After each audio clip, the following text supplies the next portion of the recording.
Between 1992 and 1994, in Charlotte, North Carolina, 9 young black women were raped and murdered.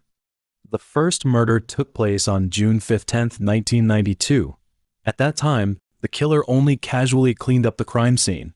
However, as time went by, the brutality of the murders escalated, including but not limited to necrophilia and arson to burn the crime scene. In those days, this series of events sparked outrage among the local black community, especially since these murders happened in their place. The inability to crack the case was not due to the killer's sophisticated modus operandi, but rather because, at that time, Charlotte had a population of 400,000 residents, yet only 7 full-time investigators. Despite their dedication, determination, and professionalism in their work, because the killer's methods were so chaotic, these murders were not connected for a long period of time. It was not until the local police, under immense pressure, had no choice but to seek assistance from the FBI.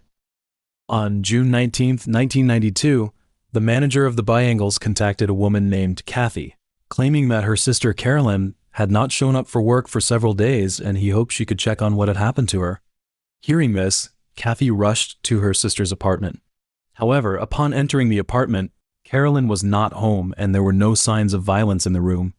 So Kathy left a note expressing the concerns of the manager and herself. In addition, Kathy contacted her sister's roommate, Sadie, to inquire about her whereabouts.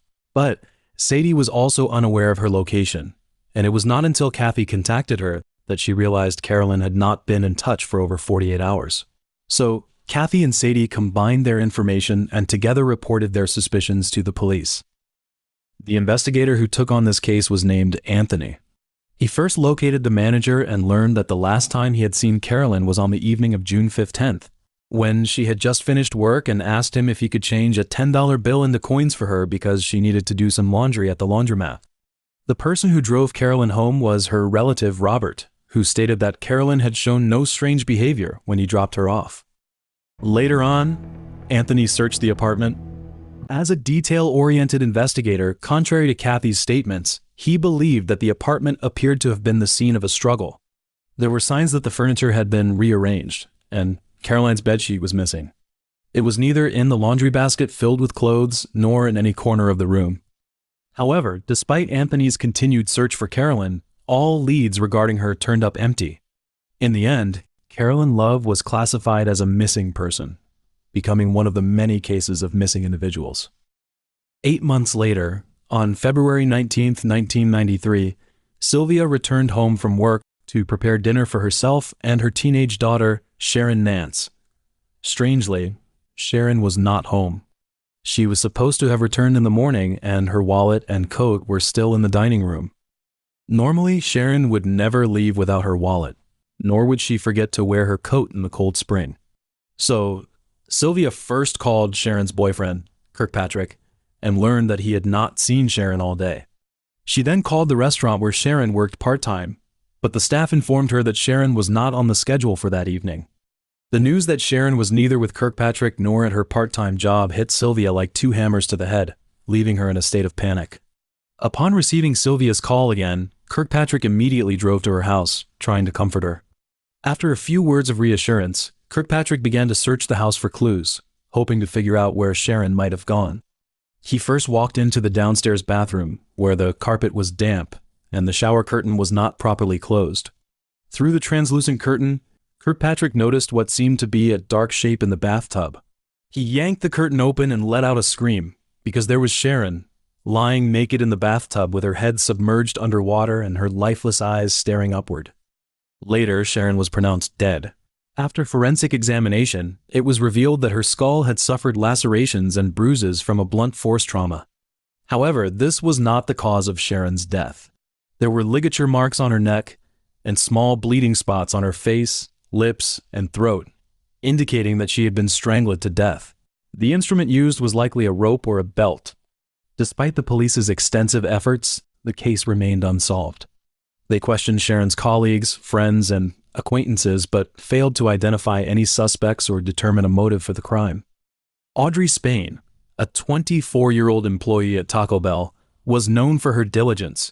She rarely missed a workday, Therefore, when she failed to show up for 2 consecutive days on June 23rd and 24th, her manager became concerned that something had happened to her. In order to check if she was ill, he first called her but only got her voicemail. He then tried to contact her sister, but again, there was no response. After 2 unsuccessful attempts to reach her, he decided to visit Audrey's apartment in person. Upon arriving at the building, he noticed that Audrey's car was still parked in the lot, so he approached the building's caretaker and requested access to Audrey's apartment to check on her, as she had been out of contact for 2 days. As the caretaker entered Audrey's apartment, the worst-case scenario unfolded. Audrey was found naked and lifeless on her bed, her eyes protruding and her neck wrapped with some clothing.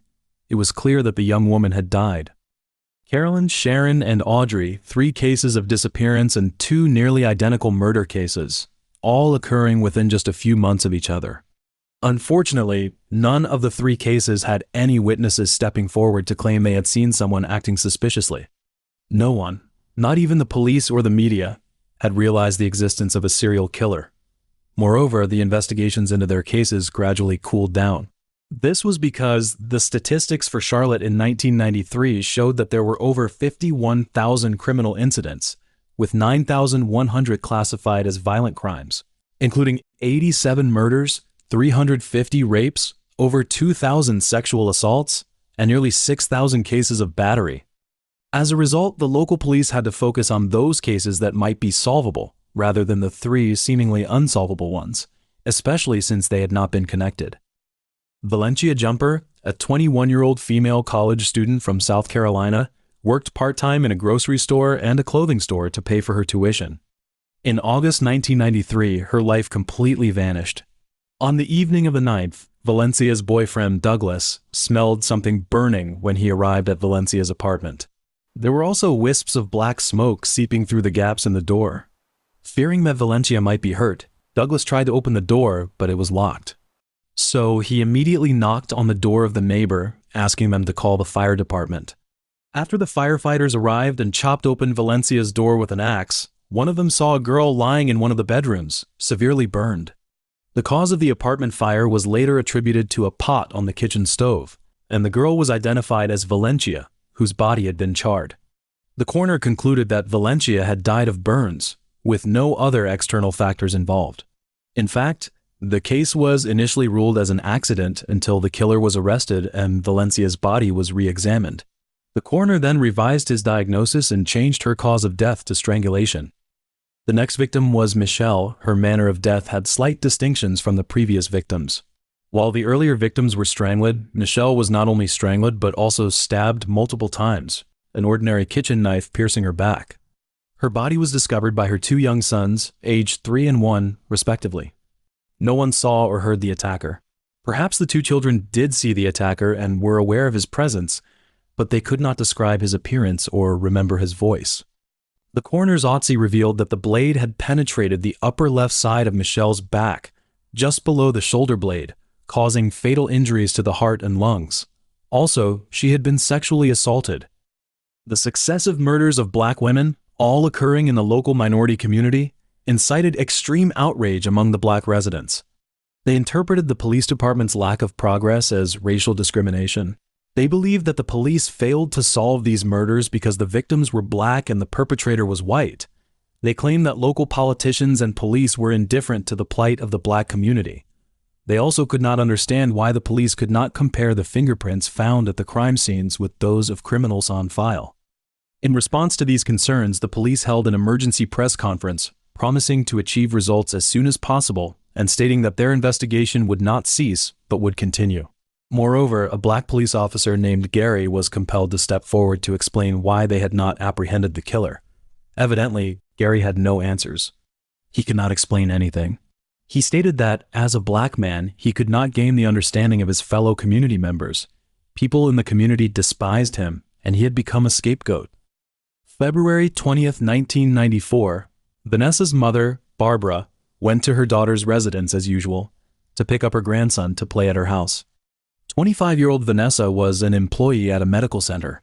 Due to her job, she sometimes had to work overtime, so she often had to leave her child in the care of her mother.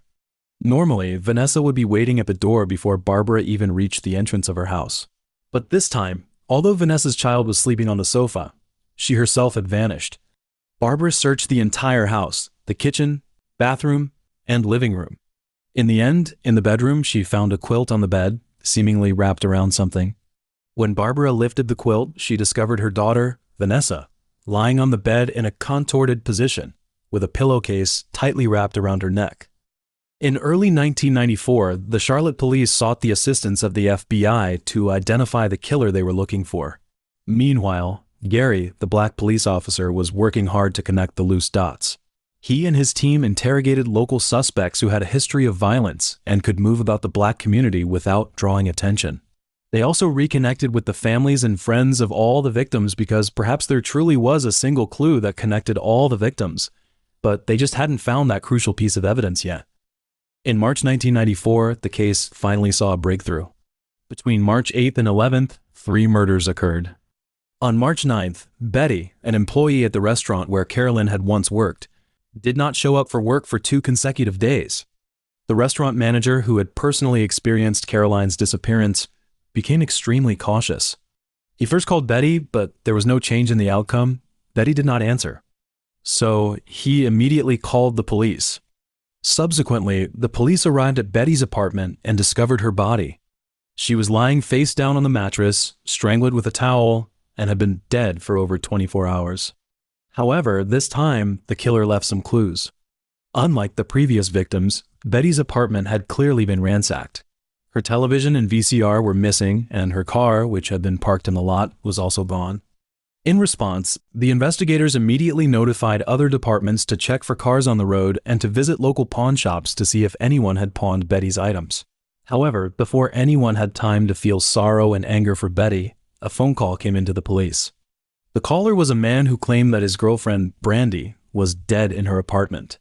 The investigators from the local police department had just arrived at the location reported by the man when they were astonished to find that Brandy's room was in the same apartment building as Betty's. Moreover, the crime scene of this murder was even more chaotic because the killer had also attacked a baby. The man who called the police, Vinis, lived with Brandy in the same room. He had just finished his night shift and hurried home. However, as soon as he arrived, he found the room in disarray. His girlfriend was lying on the bed, strangled with a towel, and their 10-month-old child was also on the bed with a towel around its neck. Fortunately, the baby did not die on the spot. Meanwhile, the police obtained the most crucial clue. They put together all the statements from the families and friends of the victims they had interviewed and came up with a name that had connections to all the victims. Henry Louis Wallace. Sharon and Audrey had worked for the same manager, who was Henry. Valencia was a friend of Henry's sister. Michelle frequently dined at the restaurant where Henry worked. Vanessa was the sister of Henry's ex-girlfriend. Betty was a friend of Henry's current girlfriend. Vinis was also a friend of Henry, and the long-missing Carolyn had been the roommate of Henry's current girlfriend. Clearly, Henry was the only individual who had contact with all the victims. Reviewing all the murders, the victims had hardly any defenses. Their deaths occurred in their homes, with no obvious signs of forced entry. All these signs pointed to one thing: the attacker was someone they knew. Henry fit this condition perfectly. However, to arrest Henry, the police needed to find evidence of his guilt. Fortunately, soon after, Betty's car was found. Upon examination, investigators successfully discovered Henry's fingerprints in the trunk of the car. On the evening of March 11th, the police kept Henry's residence under surveillance in an attempt to arrest him. However, Henry seemed to sense something and did not go home. It was not until around 5 in the afternoon the next day that the police arrested him at a friend's house. The officers present at the time stated that Henry was sober when he was arrested. He was very calm and composed and did not offer any resistance. As Henry was taken into interrogation room, another body was discovered in Charlotte. Deborah, age 35, was found dead. She had been sexually assaulted, beaten, stabbed, and strangled. She was also a friend of Henry. During the interrogation, when asked by the police if he knew the reason for his arrest, Henry initially only mentioned his charges related to theft. After several hours of continuous questioning, he admitted to killing all 9 women. In addition, he confessed to killing a sex worker and hiding her body in a remote place not far from where he had disposed of Caroline's body. Henry also revealed the details and thoughts behind his murders of those women. He stated that although he had robbed most of the victims before killing them, his true motive was not robbery but sexual assault. He wanted to act out his fantasies of power and control, which is why he killed them. In the following weeks, the police verified Henry's statements and found evidence one by one.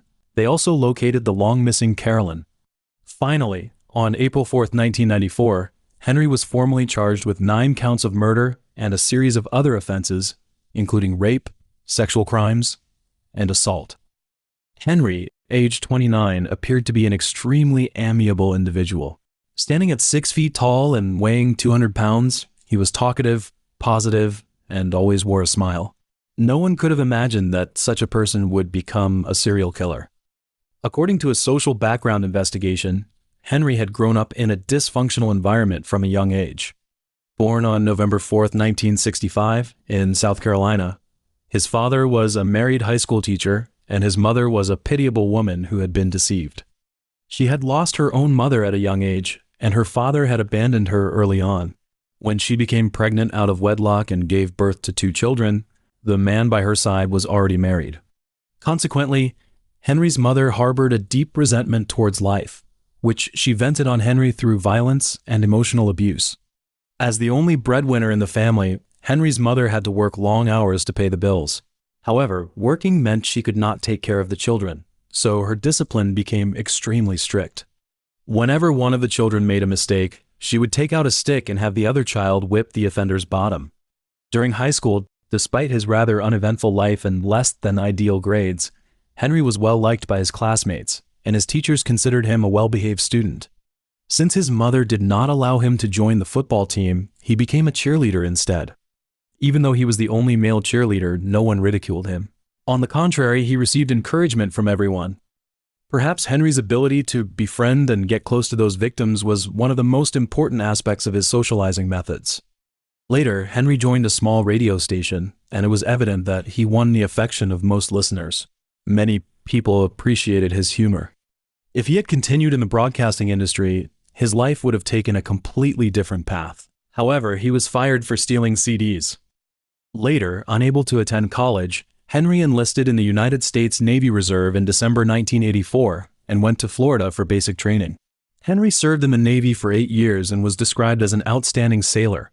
During his service, he married a girl named Moretta, a girl he had been dating since sophomore year of high school.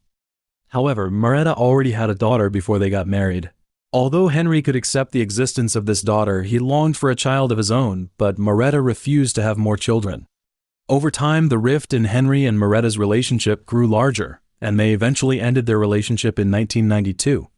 That year, Henry also concluded his naval career. Due to an incident of trespassing, he was asked to leave the military. Henry, who had lost both his marriage and job, moved to Charlotte, North Carolina, where his mother and sister lived. There, he dated other women and fathered a daughter. However, despite becoming a father, Henry still harbored feelings for his ex-wife, Moretta. It is well known, once humans obtain something, they often yearn intensely for what they once had but lost. For example, a person who has earned a lot of money may no longer value it, and instead long for family bonds and love. In Henry's case, after having his own biological daughter, he began to yearn for his lost love. But his failed life had gradually broken his spirit. He had started using drugs at an early age. Initially, he could trade work for drugs, but as time went by, his drug habit worsened. He gave up his job and began robbing others to fund his drug use, which eventually led to his career as a killer. On January 7, 1997, Henry was convicted of 9 murders. 3 weeks later, he was sentenced to death. Later, Henry made a statement to the victims' families. These women, your daughters, mothers, sisters, or loved ones, did not deserve what they went through. They did nothing to make me think they deserved to die. However, after that, Henry continuously tried to overturn his death sentence, claiming that his confession was coerced. Nevertheless, his subsequent appeals were all rejected, and Henry remains on death row, awaiting his execution.